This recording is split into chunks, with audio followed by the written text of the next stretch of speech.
আমরা আল্লাহ তাআলার দরবারে বিগলিত চিত্তে দোয়া করি, আল্লাহ তাআলা তার কুদরতের হাত হাদির দিকে সম্প্রসারিত করে তাকে তিনি আবার বিপ্লবী হিসাবে আমাদের কাছে ফিরিয়ে দিন।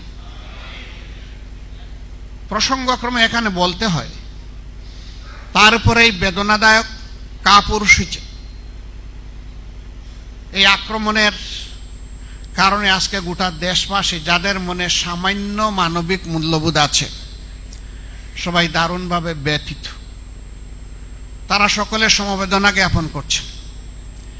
এমনি প্রেক্ষাপটে আজকে অত্যন্ত দায়িত্বশীল একটি জায়গায় থেকে বর্তমানে কার্যত বাংলাদেশ এই কয়টা দিন যাদের নিয়ন্ত্রণে চলবে, সেই নির্বাচন কমিশনের প্রধান তিনি একটি বক্তব্য রেখেছেন, যা আমি বিশ্বাস করি আমার মতো সমস্ত মানুষকে আহত করেছে।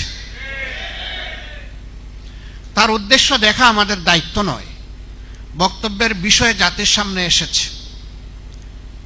জাতি তার এই বক্তব্যকে মোটেই ভালোভাবে গ্রহণ করেনি, অথচ তিনি আসেন একটি নিরপেক্ষ জায়গায় বসে। আমি তাকে বিনয়ের সাথে অনুরোধ করব, আপনার এই বক্তব্যের ব্যাখ্যা আপনাকে দিতে হবে।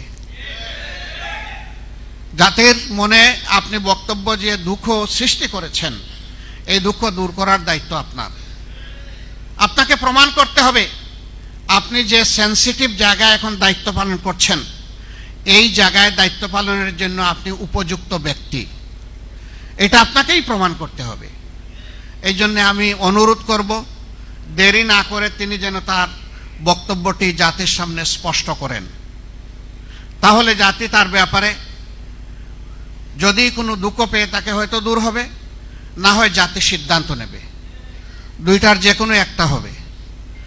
আমরা উনি এবং উনার মতো রাষ্ট্রের গুরুত্বপূর্ণ দায়িত্বে যারা আছেন, তাদের সকলের কাছে বিনয়ের সাথে অনুরোধ করব, আপনারা কেউ দায়িত্ব জ্ঞানহীন কোনো আচরণ এই জাতির সাথে করবেন না।